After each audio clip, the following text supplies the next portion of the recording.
አሁን ግን አንዳንዶቻችሁ ስትጠይቁኝ የዶክተር አብይ ምክትል አልቃችሁ ነው የሚመስል። እኔ እኮ ገና 3 ቀን ነው 4 ቀን ነው። እኔም እኮ ገና ግራ እንደገባኝ ነው ያለው።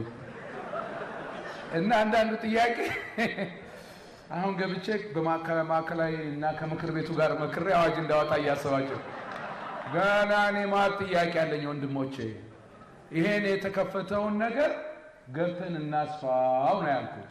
ኢትዮጵያ ውስጥ እርቅ፣ ሰላም፣ መደማመጥ መምጣት አለበት።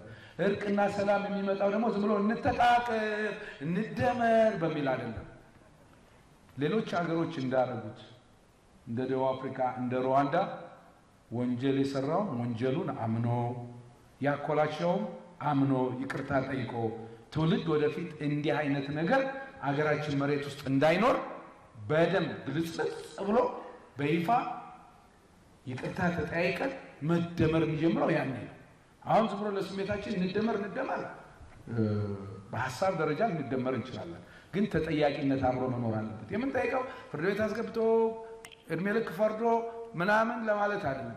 ትውልድ እንዲማርና ይሄ ወንጀል ዳግም በኢትዮጵያ መሬት እንዳይኖር የማድረግ እሱን ለማድረግ የሁሉ ነገር መነሻ ምንድን ነው? ህገ መንግስት። ይሄ ህገ መንግስት ሁላችንን ይወክላል ወይ? ይሄ ህገ መንግስት ሁሉን አሳትፏል ወይ?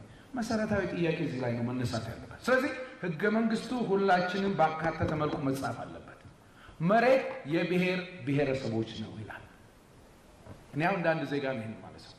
የብሔር ብሔረሰቦች ነው ሲል መሬት ምን ማለት ነው? አሁን አማራ ክልል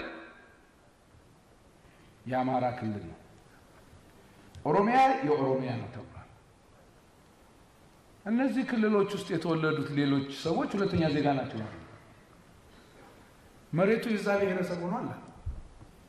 እንዲህ አይነት ለጸብ የሚያዘጋጅ ህገ ጸብ ነው። ስለዚህ መጀመሪያ ሁላችንም ስራ ይሄ ህገ መንግስት እንዲስተካከል ማድረግ ነው። ይሄ ህገ መንግስት ለጥቂቶች እንዲመች አብዛኛውን ደግሞ የገፋ